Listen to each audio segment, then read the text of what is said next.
Сега, нека да видим как става ценообразуването.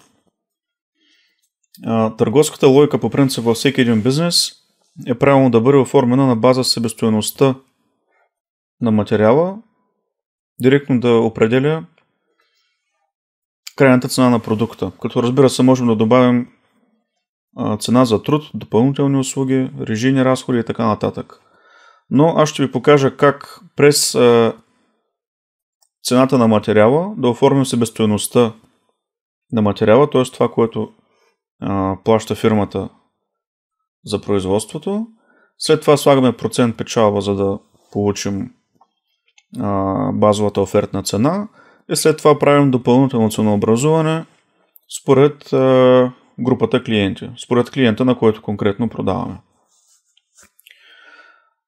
За да е максимално просто и ясно, ще направя един модул, който е само с един фикс, една каса. Остъклена. За да няма прекалено много материали, за да бъде по-лесно да построим цялата схема. Така, предния път създадахме система Profine, която имаше само каса, кръгло, делите, общо взето елементарна система. Сега ще начертая фикс и като материали в този фикс очаквам да намеря само ето това. Стъкопакет, стъкодържател, каса и усредител към нея. Тоест, ние имаме 4 материала, 4 позиции, върху които ще направим ценообразуването с ориентировъчни числа. В смисъл такива измислени числа. Така, нека първо да разгледам колонките в тази таблица на сметката за материали. Така, в първата колонка имаме количество сфера.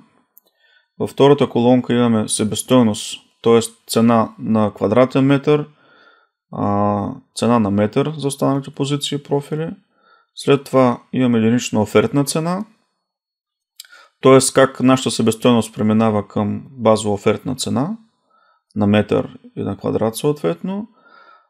След това себестойността и офертната цена ги имаме умножени по количествата. И на този етап в тази зелена таблица ще получим тук като сума първо нашата себестойност, после ще получим нашата офертна цена и в един друг екран ще направим настройки според типа клиент. Т.е. според конкретния проект ще имаме различни допълнителни печалби и отстъпки. Започвам с стъкопакета. Първо ще направя цена на стъкопакета. Имам въведен в момента един единствен стъкопакет 24 мм и да приемем, че въвеждам тук една цена от 30 лева, да кажем, за квадратен метър. Щом е за площ, означава, че имаме квадратен метър. Сега очаквам веднага в единична себестойност да получа цената за квадратен метър. 30 лева на квадрат, умножено по 1, тази квадратура, получаваме 37,66 конкретната цена на стъклото в тази рамка. Искам да направя същото и за стъкодържателя, касата и усилителя, затова набързо ще им въведа цени. При профилите е малко по-сложно, понеже нямаме директно. Понеже всеки профил има различни цветови групи, няма как да въведем едно число в таблицата, затова отваряме списък с цветове и трябва да въведем тук две числа, за две цени, за бял стъкодържател и за стъкодържател, когато е в дървесен декори. Сега ще разгледаме само белия стъкодържател. Да приемем, че цената му е 2 лева на метър. 2 лева на метър. Другото беше касата. Списък цветове. Касата има 3 цветови групи. Пак въвеждам цената само за бялото. За да е по-лесно, ще го направя 10 лева на метър. Да бъде касата. И последното нещо беше усилителя за касата, който В момент да погледна кой код беше в случая. 327. Връщам се в профили. 327. Усилителя има един единствен цвят. Така, сега не мога да редактирам цената, понеже не съм включил предварително режима на редакция. Трябва да бъде за група, ако искам да слагам, мога да въвеждам ръчно цената на цялата група цветове. Нека също да бъде 2 лева на метър този усилител. За група означава, че цялата група с цветове, всички цветове, които са включени в тази група, в случая той е само един, унаследяват автоматично числото отгоре. Така. Май трябва да имаме цена на всичко вече. Да, ето ги цените. Единична себестойност. Така. Втория етап. Единична офертна цена. Да приемем, че на нас това не струва толкова лева. 106 лева плащаме ние за този материал. Искаме да го определим с, да кажем, 100% печалба и тук да стане 212 лева. Има няколко начина да го направим. Аз предлагам сега да разгледаме най-правилния начин. Това означава, че всеки материал, всяка група материали има право на собствена схема за ценообразуване. Тоест, стъклопакетите, например, ги оскъпяваме с 1%, метала с друг процент, а пластмасовите профили с 3%. И за да мога да свържа конкретните схеми за ценообразуване към конкретните типове материали, аз трябва да ги създам тези схеми, тези формули в това меню за ценообразуване. В менюто за ценообразуване. Така, първата формула, която искам да направя е за стъклопакети или стъкла. Стъкла. Ctrl-A, Ctrl-C, Ctrl-V, да не го преписвам. Copy-paste. И понеже стъклата са материали, тук трябва да включа на режим материали и трябва да избера ниво, нека да бъде 1. Нивото има отношение само към типовете потребители на програмата. За сега приемем, че всички ще бъдат от ниво 1. Така, втората формула, която трябва да създам е за профили, PVC профили, Ctrl-A, Ctrl-C, Ctrl-V, които също са материали и нека да бъдат от ниво 1. И последния тип материал, който очаквам да бъде с различна схема за ценообразуване, е метала. Метал. Също е материал. Добре. Така. Сега трябва да направя връзка между тези позиции тук и тези формули тук. Трябва да кажа на всеки материал по-отделно, че ще минава през тази схема за ценообразуване. Започвам с стъклото. На реда за конкретния стъклопакет, тук някъде има колонка, която се казва категория ценообразуване. Ето тук става връзката между този стъклопакет и схемата за ценообразуване. Неговата формула за ценообразуване. Тази, която създадах преди малко за стъкла, тук я свързвам с този стъклопакет.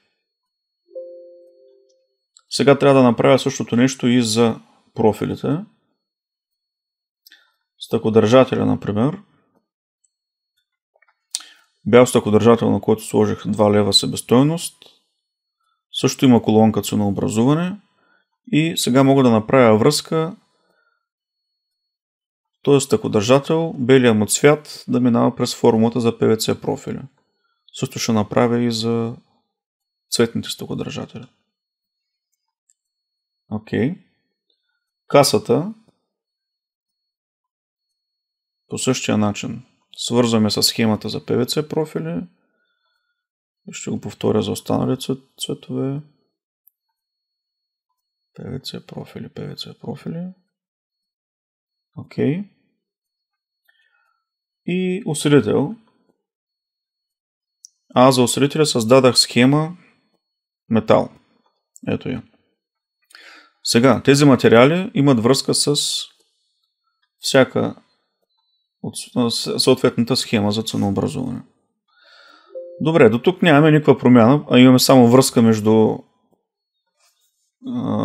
единична себестойност и формула. Така, как да направим така, че стъклото го купуваме на 30 лева, а искаме да го продаваме на 50 лева, примерно? Трябва да отворя формулата за ценообразуване на стъкло и да оформя схемата за ценообразуване. Първо, искам 30 лева, които ми струват на мен ми струва стъклата 30 лева, т.е. стъклопакет. Искам да сложа печалба, която да бъде примерно 70%. Тоест, тези 30 лева трябва да минат през 70% и да се получи някакво друго число тук. Ето ги. Стъклото стана 30 лева плюс 70% печалба и това вече се отразява към моята офертна цена. Вече имам разлика между единичната ми себестойност, не единичната, обща себестойност на прозореца и офертната му цена. Заради тази разлика от 21 лева. По същия начин искам да сложа оскъпяване за PVC профилите и за метала. Така, за PVC профилите искам да сложа печалба, която е примерно 50%. Веднага тествам. Значи PVC профилите са стъклодържателя и касата и съответно стъклодържателя стана 3 лева офертна цена и 15 лева стана касата като офертна цена. Последно ще направя и усилителя.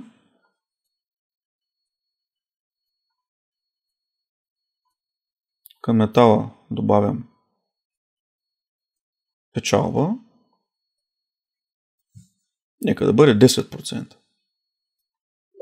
Тоест от 2 лева трябва да стане 2,20.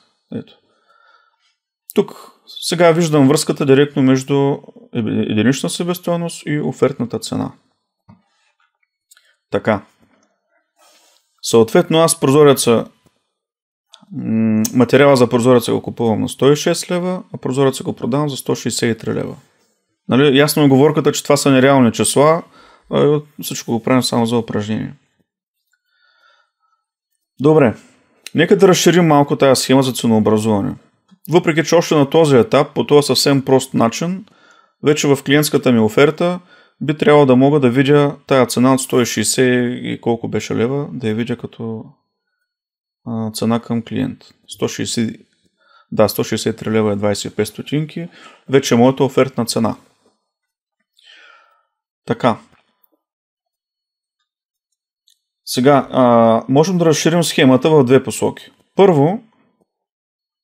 Първата посока е да видим какво се случва с нашата единична себестойност, ако някой от нашите доставчици, например, промени процентно промени условията си. Примерно доставчика на стъклопакети се обади и каже, вдигам цената с 10% заради ситуацията в момента. Тоест, нашата себестойност от 30 лева трябва да стане 33 лева. Добре. Най-логичното нещо да направим така. В схемата за стъкла искам да направя така, че до сегашните ми 30 лева като моя себестойност да станат 33 лева. Но не като променям печалбата, а като променям моята себестойност, т.е. моята производствена цена. Производствената цена моят доставчик я вдига с 10% и аз ги добавям тук като допълнителна опция в схемата. Това означава, че аз към всяка схема по принцип мога да добавям неограничен брой от всички тези типове разходи, отстъпки, печалби и така нататък. И нека да видим това дали работи сега. Ако с 10% вдигна моята производствена цена, стъклопакета ми дали ще стане от 30 лева на 33 лева. Да, стана 33 лева. Тук между другото мога да включа една колонка, която се казва каталожна цена. Искам да виждам и 30 лева, които съм въвел ръчно като каталожна цена по ценоразпис от доставчика. И отделно да виждам себестойността ми. И сега тук, като избера това, избиране на колони, това е списък с допълнителни колонки, които мога да наредя тук в тази таблица. И аз търся каталожна цена. Да. Каталожна цена. Ще я вкарам тук отпред. За да виждам числото 30, което съм въвел оригинално като стойност от ценовата листа на доставчика. После имам себестойност 33 лева. Това са заради промяната, които той наложи 10%. И това е, което вече плащам за стъклото. Тези колонки вече ви говорихме. Сега моята печалба вече се оформя на база 33 лева, а не 30 лева, които ми бяха първоначалната цена каталожна. Разбирате, че също може да го направим за профилите. Там също може да бъде въведена разлика между каталожната цена и вашата себестойност. Например, сега осредителите постоянно им вдигат цената, също и на профилите. Да се представим сега, че на нашия осредител доставчика е обявил промяна в цената плюс 50%. Тоест, той добавя производствени разходи, вдига производствената цена с 50%. И доставчика на PVC профили вдига цената с 25%.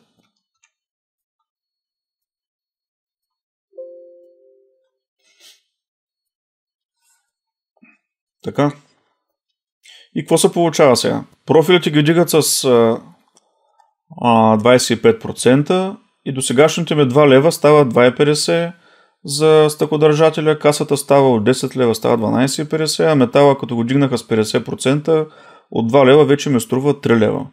И на тази база единична себестойност, които вече са 129 лева, оттам вече почвам да си правя печалбите, които вече станаха 196 лева. Значи моята офертна цена преди малко беше 163, сега вече е 196. Мога да го видя в офертата. Ето 196, почти 197. Така. Другата посока, в която можем да разширим ценообразуването, това е по отношение на клиента, към когото конкретно продаваме в момента. Ние имаме право да продаваме един и същ прозорец към различни типове клиенти. Например, това може да бъде наш дистрибутор, наш дилър, към който ние продаваме с минимална печалба или с някаква отстъпка от тази цена, а той отговаря за продажбите, за монтажа, за поддръжката и всичко останало. Или в другата крайност можем да продадем този продукт към краен клиент, на който ние да му направим доставка, монтаж, демонтаж, поддръжка и всичко останало. Тоест това ще бъдат коренно различни цени. Затова в програмата е предвидено да можем да създаваме схеми, които ще бъдат на ниво проект вече. Няма да бъдат материали, а ще бъдат на ниво проект, след като сме оформили базовата офертна цена. И сега ще направя две такива схеми. Първата казахме, че ще бъде към нашия дистрибутор. Как ще я кръстя? Цена към дистрибутор.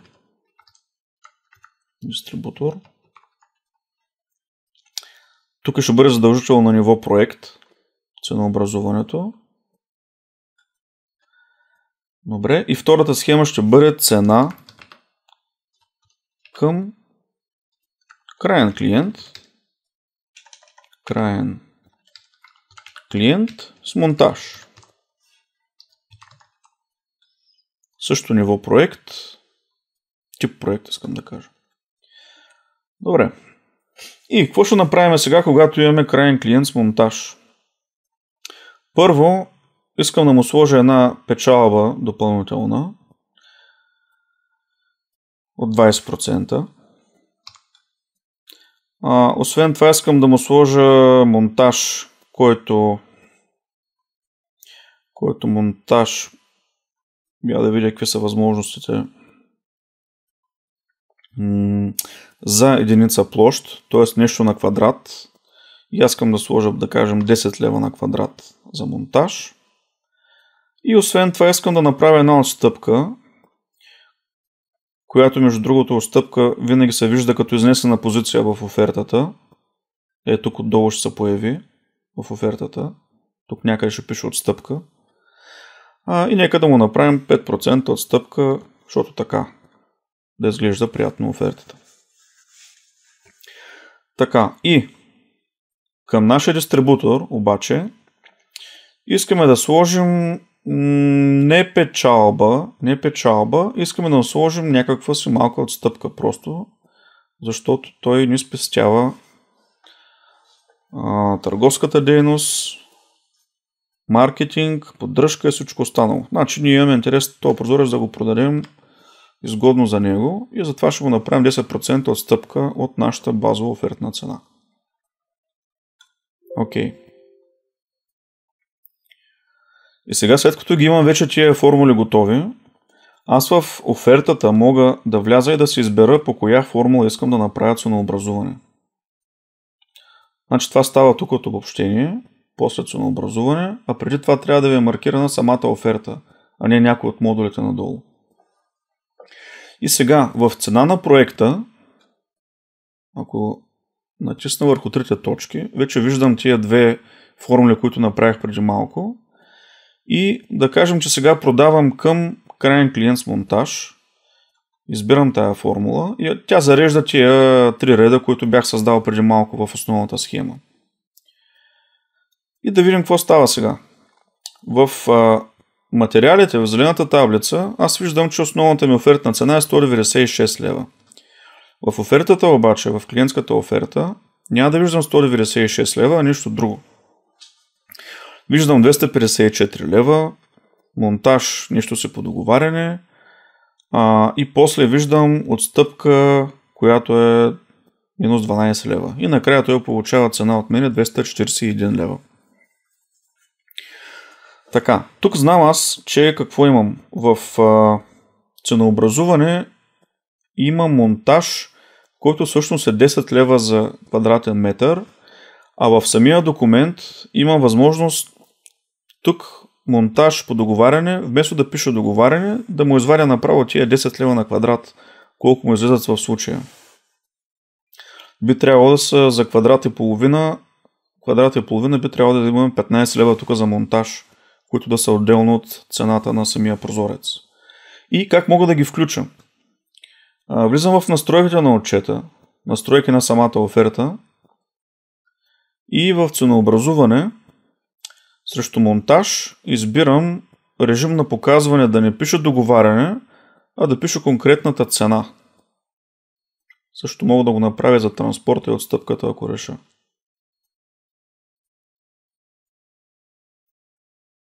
Така. Какво се случи сега? Що не се показва това монтаж? Нека да погледна. Детайлно за модул и проект. Би трябвало да имам тук цена за монтаж, аз обаче не я виждам. Защо? Монтаж. Защото съм включил монтажа като добавка, а всъщност трябва да е в режим монтаж. Това го направих като грешка още в ценообразуването, после ще се върна да го оправя. Сега, когато тепа разход е монтаж, вече би трябвало това да се изнесе като отделна позиция. Ето ги. 15 лева. Даже сега се връщам да си оправя грешката. Цена към крайен клиент. Този монтаж не трябва да е добавка, а трябва да е монтаж, за да мога да го изнасям отделно. Така. Добре. И какво виждам сега? 293 плюс монтажа става 254, които видяхме преди малко. Тук монтажа също го имаме изнесен като позиция, отстъпката и така нататък. Ако направя нов модул с още една рамка вътре, като отделна позиция, трябва да виждам, правя го, за да се получат малко по-разбити числа. Да видим кое е общо, кое е отделно за всеки модул. Ето, във всеки модул виждаме колко струва с конкретния си монтаж, а отдолу обобщено виждаме колко струва общо дограмата, общо монтажа, общо отстъпката и всичко. Така, същата схема ще я направим сега с дистрибутора. Ценообразуване сменяме режима. Нека да не бъде крайен клиент с монтаж, а да бъде дистрибутор. Тук единственото, което ще се случи, е да начислим 10% отстъпка. Няма да има монтажи и така нататък. Сега, монтажа изчезва от тая позиция, няма го. И нашите 196 лева, които виждаме са си 196 лева на модула, материалите 196 и 94. Така. А към дистрибутора накрая само слагаме тази отстъпка, която всъщност трябва да е отрицателна, а не положителна. Сега тази отстъпка му излиза като добавка се едно. Нека да видим защо. Защото съм писал минус 10%, а тя отстъпката програмата я смята отрицателно число. И аз когато напиша отрицателно, става положително. Значи правилно отстъпката се въвежда като 10%, а не минус 10%. А програмата си я вади. И ето му цената на нашия дистрибутор. Става 400 лева с неговите 10% отстъпка. Така, друго нещо, което обикновено добавяме към офертата, това е ДДС-то. ДДС-то е редно да бъде добавено тук като отделна позиция.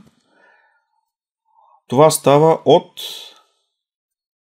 ценообразуване. Създаваме съвсем нова схема, която си е ДДС.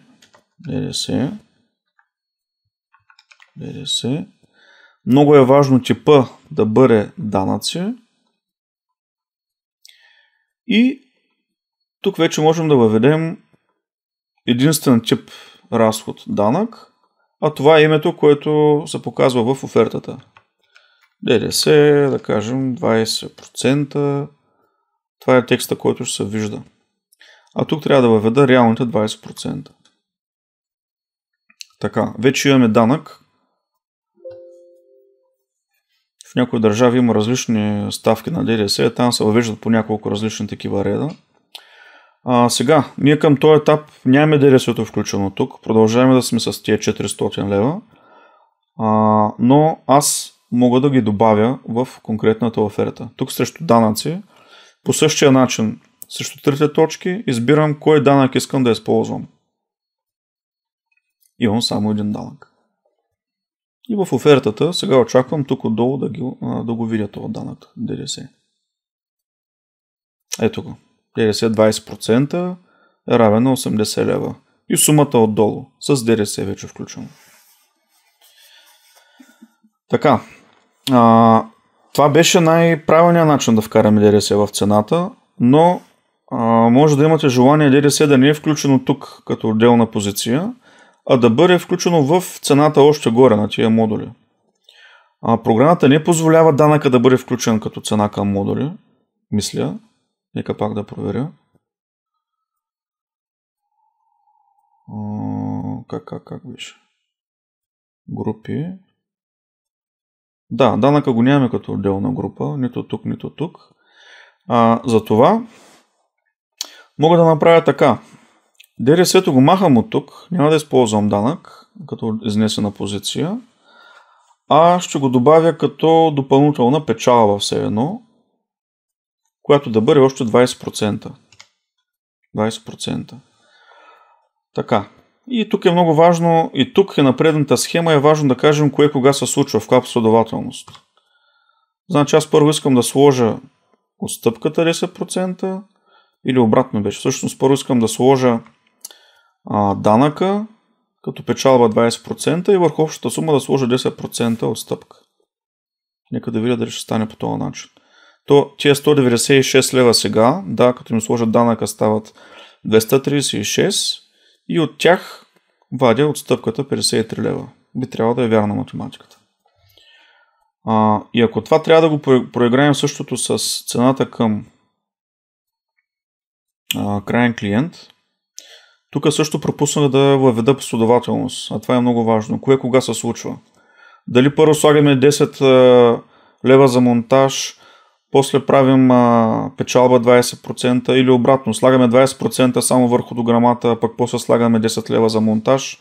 Това е важно да го имате като схема на ценообразуване, като задание. И ако се представим, че искам да сложа 20% само върху дограмата, върху числото на дограмата, тогава това трябва да е първото нещо, което правя.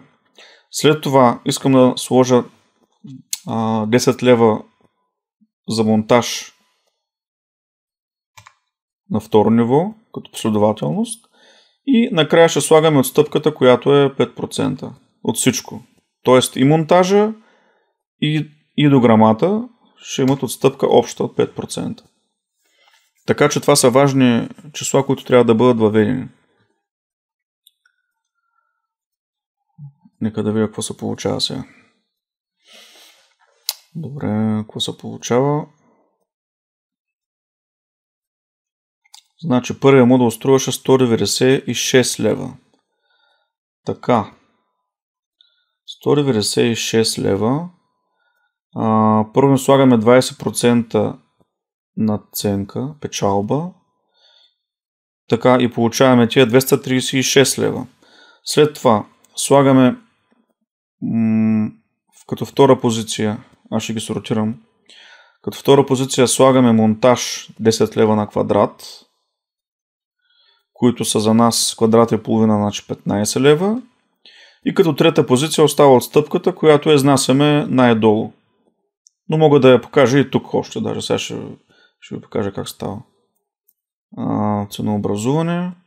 Отстъпката не искам да я виждам само в проекта долу, а искам да я виждам и на всеки модул по-отделно, и в проекта отдолу.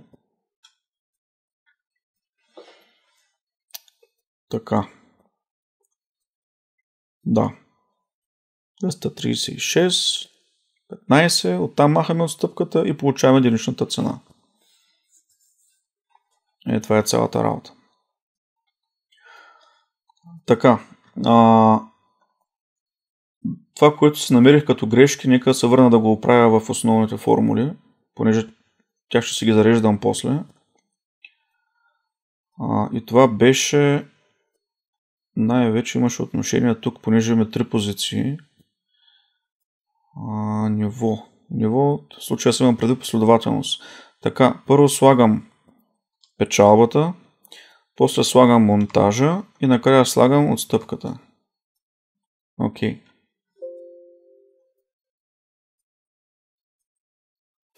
Окей. Сега. Аз ви показах как ръчно влизам и на офертата тук и включвам разните режими за ценообразуване, но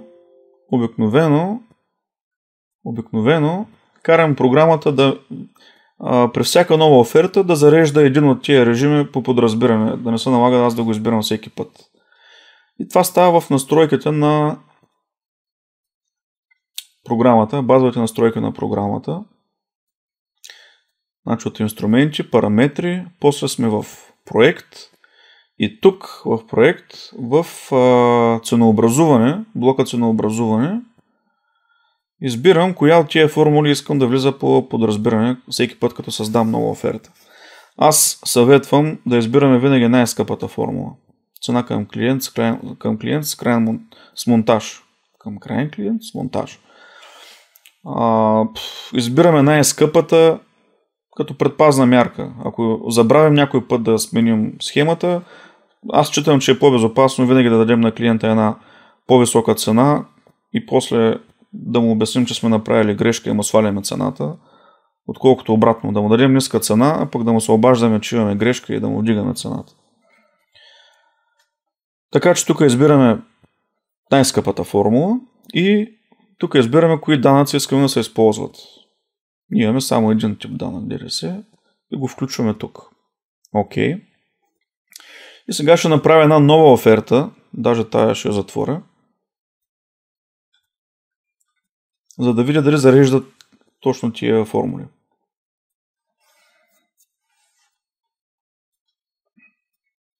Така, създавам новата оферта и ако отида на ценообразуване, виждам, че тя вече си е вкарала точно тази схема. Цена към крайен клиент с монтаж, всичко е заредено предварително и си е вкарала данъка ДДС, също предварително заредено.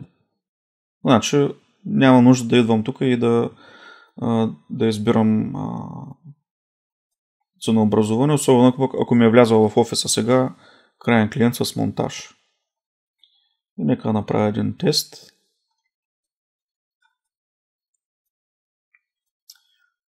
Искам оферта. Да, всичко си е наред. Така, като цяло това е схемата на ценообразуване. По принцип, това е правилният начин да минем през себестойност, за да получим от една каталожна цена, да стигнем до крайната клиентска цена спрямо типа клиент. Разбира се, можем да добавяме и труд. Ето тук имаме цяла схема за ценообразуване в ръчни операции, които могат да бъдат оценени през часове или през брой, на метър, на квадрат, на сглобка, въобще както ви е удобно. Всичко това може да бъде създадено и да бъде добавено към вашата себестойност. Могат да бъдат добавени услуги и като цяло за всяка група материали е редно да бъде създадена отделна нейна си формула, като имам предвид дори за различните марки материали. Защото е нормално, да кажем, Profine, който създадахме, да има едни условия, друга марка да има други условия, стъклата по същия начин могат да бъдат от различни доставчици и можем да имаме няколко различни типа клиенти и да направим за тях 3, 4 или повече формули, ако е необходимо.